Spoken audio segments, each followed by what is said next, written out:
Je sais que Dieu n'intervient pas sur terre. Pour moi, Dieu nous juge après notre mort. Il nous a créés libres pour qu'on fasse ce qu'on veut. On s'est développé depuis des millions d'années maintenant. On s'est développé, on est devenus des intellectuels pour une bonne partie de l'humanité.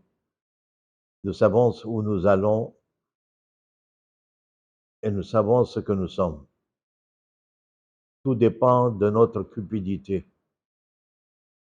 C'est le vice profond qui mine toutes les sociétés. La cupidité des gouvernants, comme Poutine qui veut récupérer toute l'Europe de l'Est, comme Trump qui veut récupérer le Canada et le Groenland, comme la Chine qui veut récupérer Taïwan. Chez nous en Afrique, on n'a pas cette ambition. L'ambition qui a, la mauvaise ambition africaine, c'est la mauvaise gouvernance à l'intérieur du pays.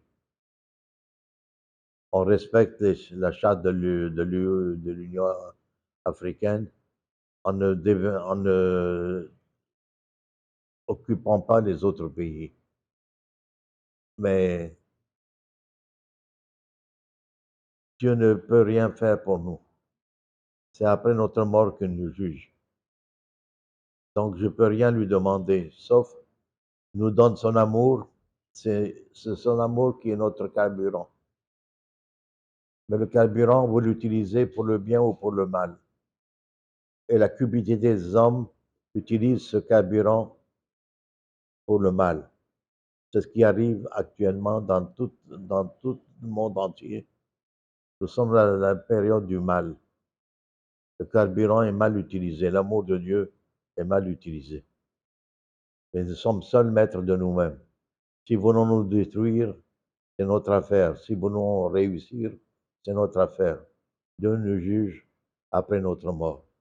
C'est ma propre religion.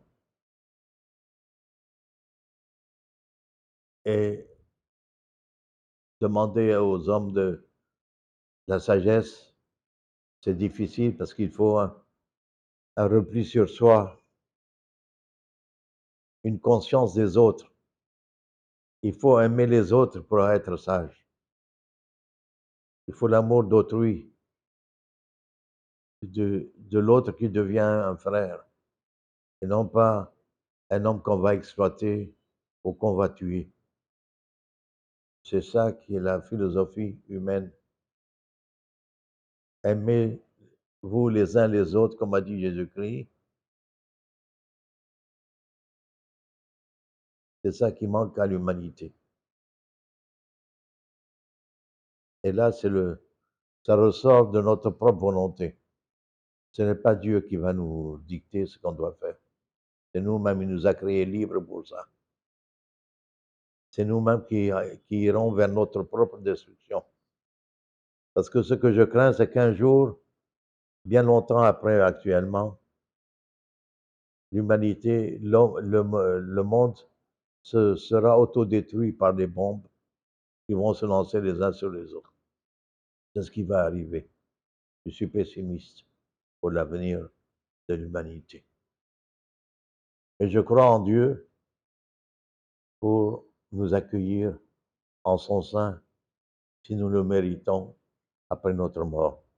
Sinon, il va nous renvoyer dans les ténèbres ou sur terre sous la forme d'un rat ou d'un chat ou d'un chien si nous ne sommes pas dignes de lui. Mais je crois que l'enfer est sur terre. Avec ce qui se passe actuellement dans le monde, l'enfer est plutôt sur terre. Il n'est pas dans l'au-delà, il est sur terre. C'est ça qu'il faut éviter. C'est la sagesse de l'homme, c'est d'éviter d'avoir l'enfer sur terre. Et pour cela, il faut aimer son prochain, le considérer comme soi-même. Il s'agit de faire du bien et non pas du mal autour de soi. C'est la seule chose que je recommande à tous les hommes, à tous mes frères et sœurs togolais, et de faire du bien autour de soi pour nous aider à nous en sortir. Amen.